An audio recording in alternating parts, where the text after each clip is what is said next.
Bonjour, bienvenue à l'Église Credo et notre temps d'étude dans la parole de Dieu. Je m'appelle Tim Vermelia et c'est un privilège pour moi, toujours un privilège, d'ouvrir la Bible et de partager la parole de Dieu avec vous. J'aimerais vous remercier de votre présence à l'Église Credo, mais aussi peut-être des visiteurs qui sont avec nous.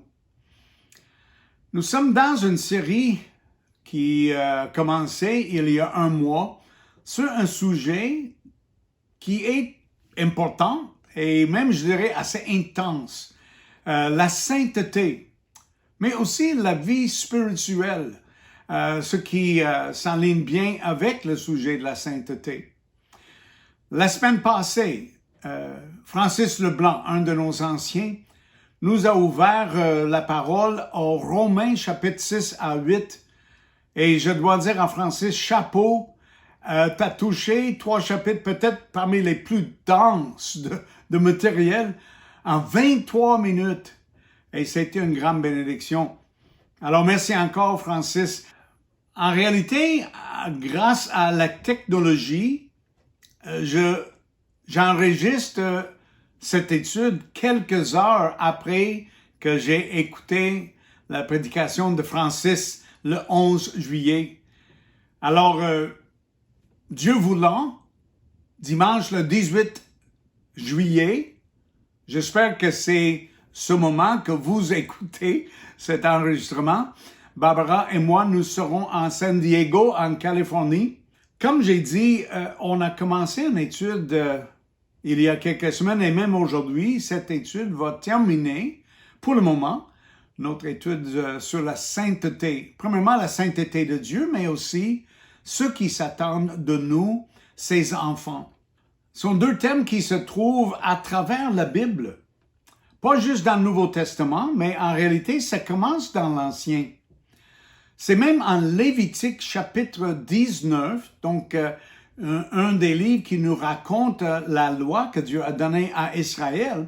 Lévitique chapitre 19, verset 2 dit ceci, « Soyez saints, car je suis saint. » C'est Dieu qui l'a dit au peuple d'Israël. Puis quand on arrive dans le Nouveau Testament, l'apôtre Pierre a pris ce verset et il l'a cité dans un message que lui a envoyé aux gens dans le premier siècle après Jésus-Christ. Et c'est dans 1 Pierre chapitre 1, verset 16, où il répète ce commandement venant de Dieu. « Soyez saints, car je suis saint. »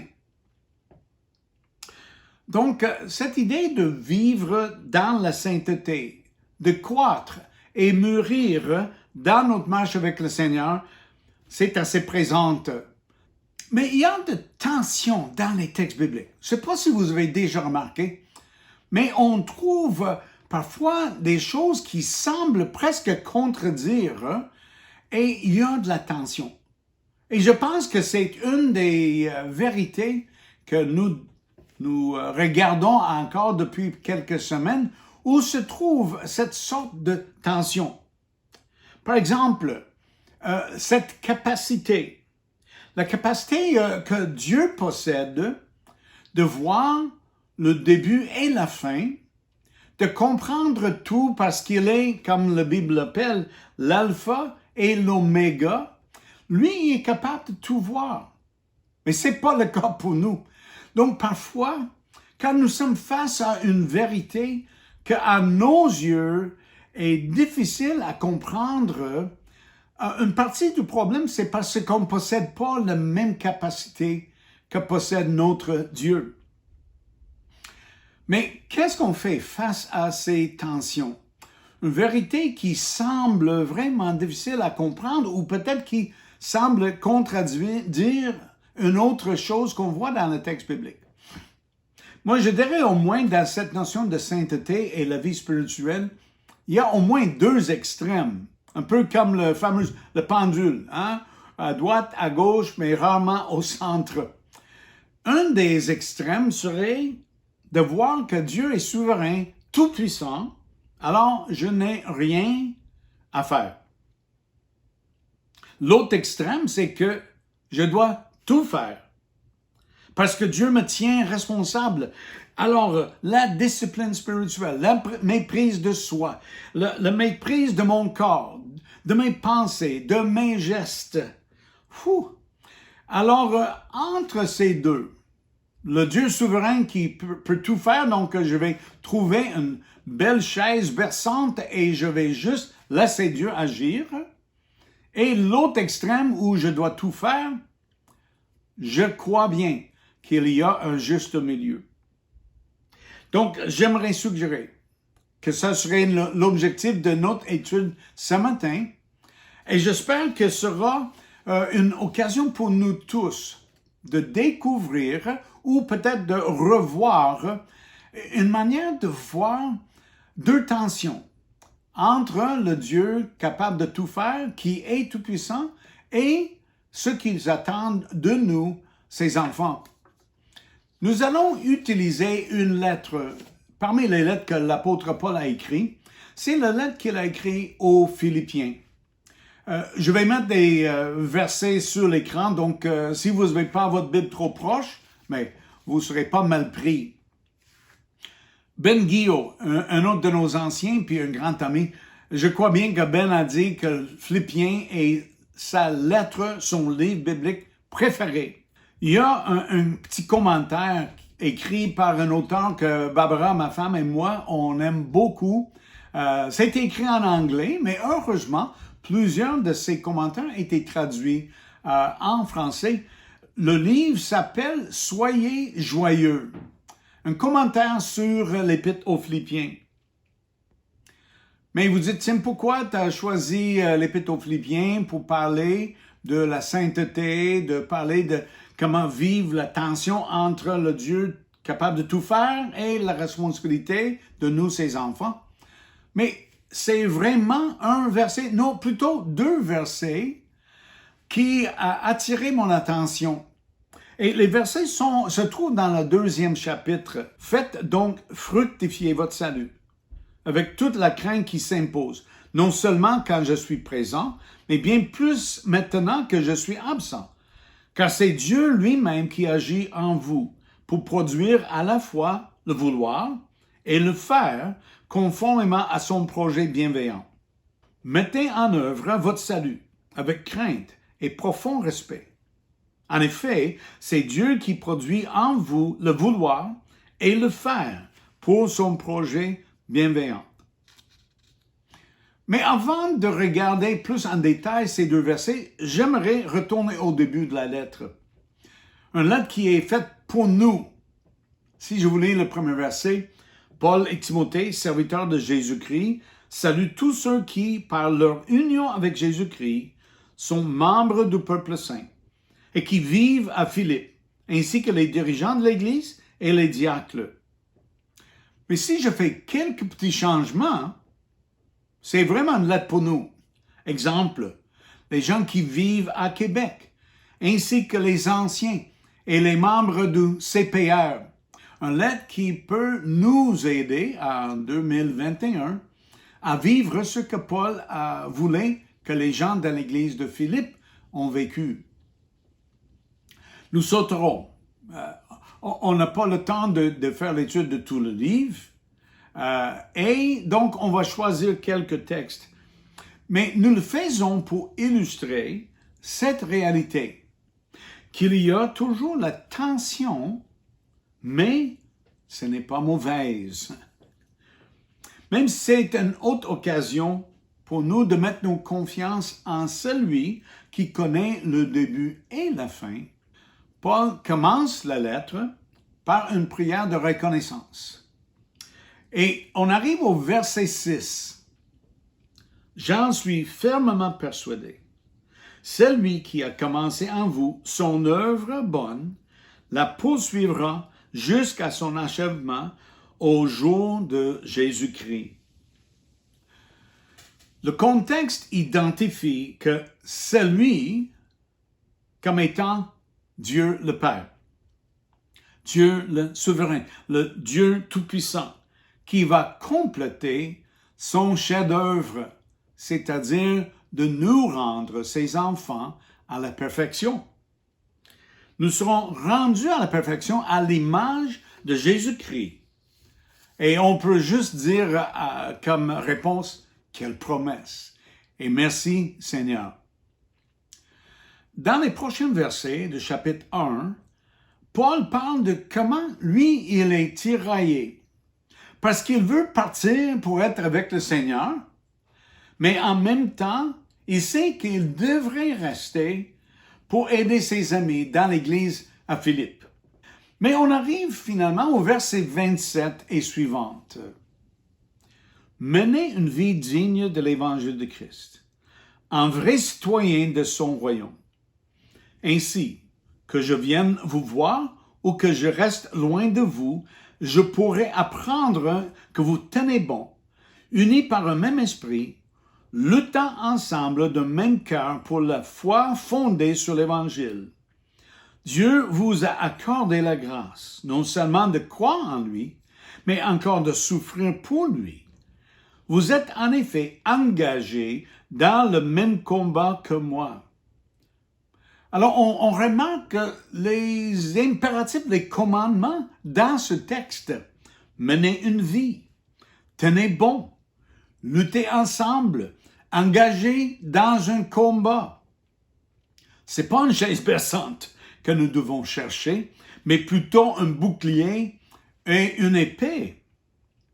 Alors, on voit que Dieu, verset 6, Dieu va compléter une œuvre dans nos vies qu'il a déjà commencé. Il va le rendre à la perfection, mais selon ces versets qu'on vient de lire, il s'attend à ce qu'on soit impliqué. Alors ça, chapitre 1.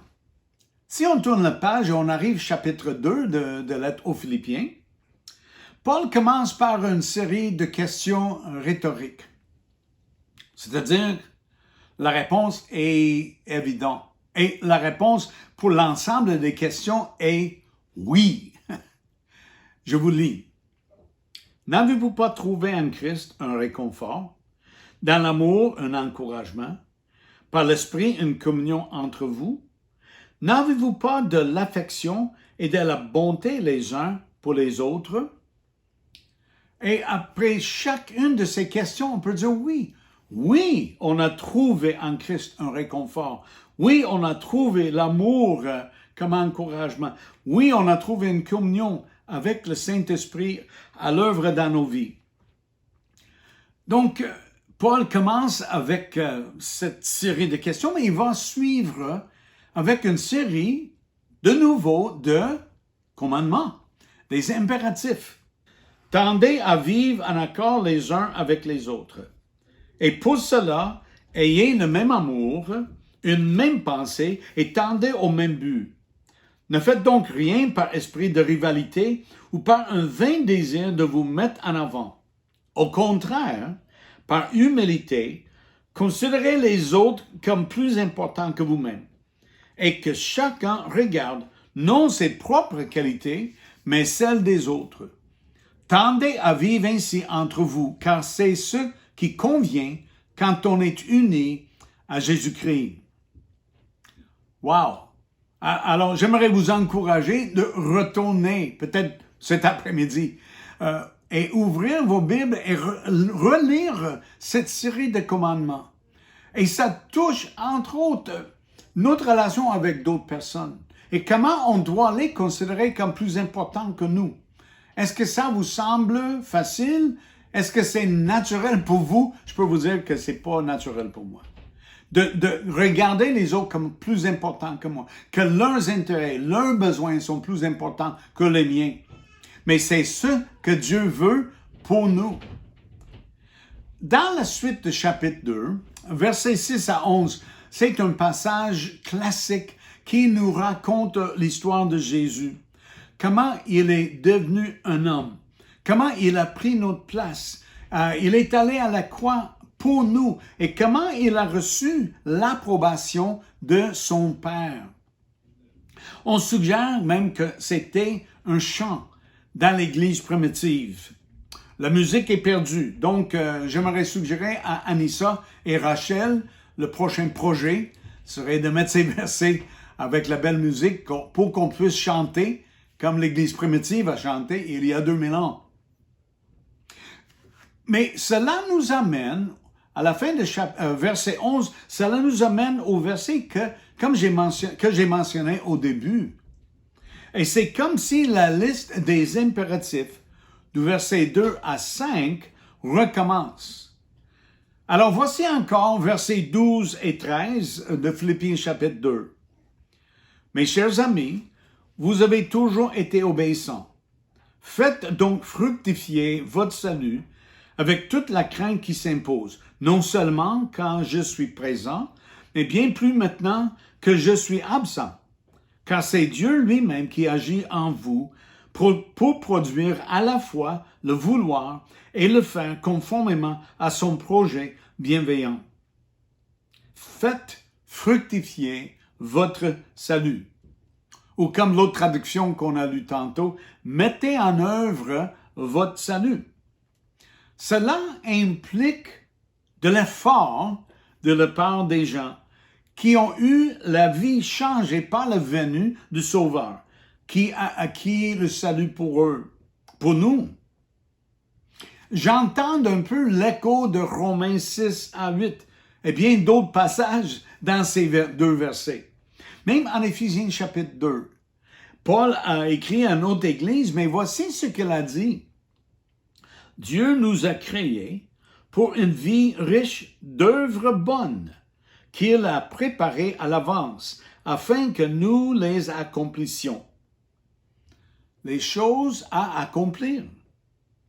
Nous avons les choses à accomplir. Pas lourd, pas difficile, mais aussi à souligner davantage le verset 13 qu'on a lu. C'est Dieu lui-même qui agit en vous pour produire à la fois le vouloir et le faire conformément à son projet bienveillant. Laissez à nous-mêmes? Jamais. Dieu a des plans pour nous. Ils s'attendent à ce que nous soyons actifs, que nous soyons à l'œuvre pour accomplir ce qu'il a préparé pour nous, mais pas tout seul. Le verset dit qu'il produit le vouloir et le faire. Bref, Dieu a des projets pour nous. Il nous a sauvés. Peut-être on pouvait utiliser l'image d'un match sportif. Mais il nous a sauvés pas pour trouver un siège dans les estrades, pour regarder le match, mais pour être sur le terrain comme joueur. Mais il pourvoit tout. Il pourvoit l'équipement. Il pourvoit l'énergie pour participer. Nous ne sommes jamais seuls.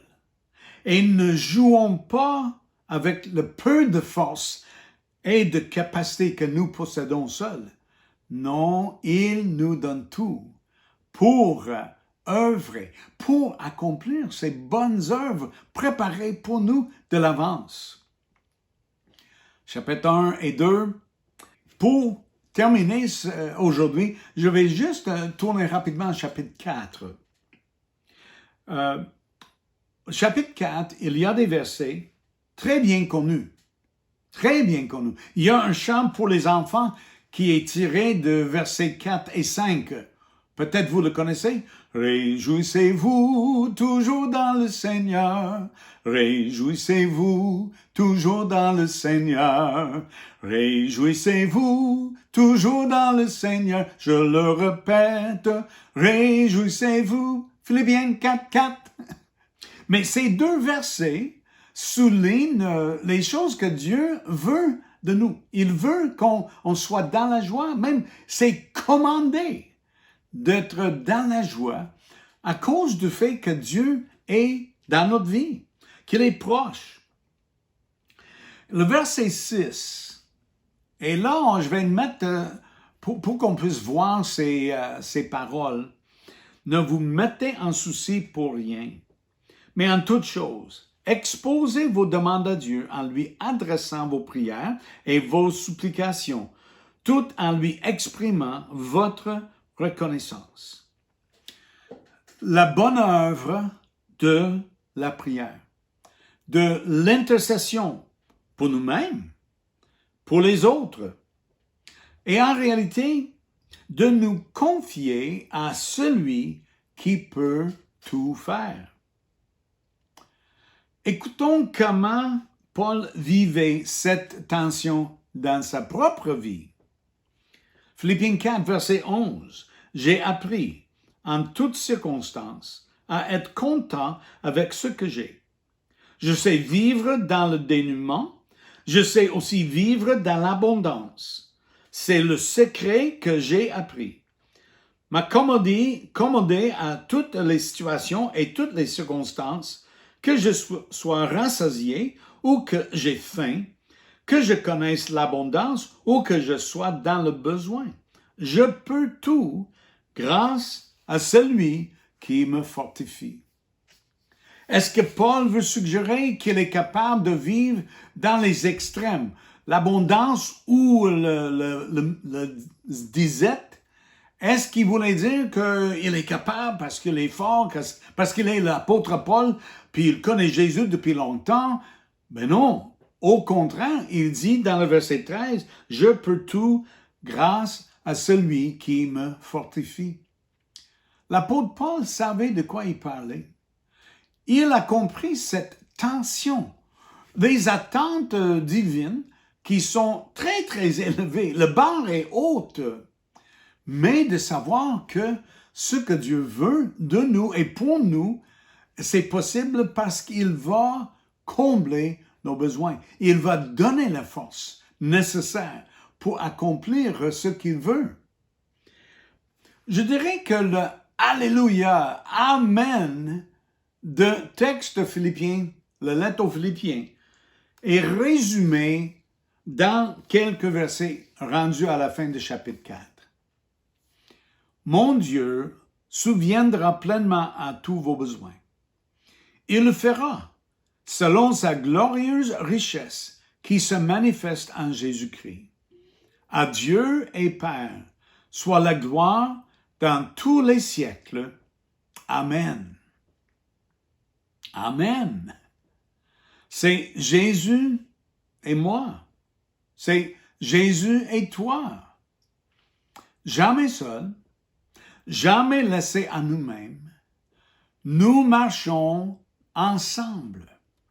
Alors, cette idée, cette tension, les attentes de Dieu, même la perfection, soyez saints, car je suis saint, mais la possibilité de vivre cette sainteté, d'avoir une vie spirituelle qui est digne de ce que notre Dieu veut, mais c'est possible parce qu'il est là avec nous. J'aimerais vous encourager, frères et sœurs. Celui qui a commencé en vous son œuvre bonne, la poursuivra jusqu'à son achèvement au jour de Jésus-Christ. Marchons avec lui. Travaillons ensemble avec lui pour accomplir ce qu'il veut pour nous et pour sa gloire. Amen.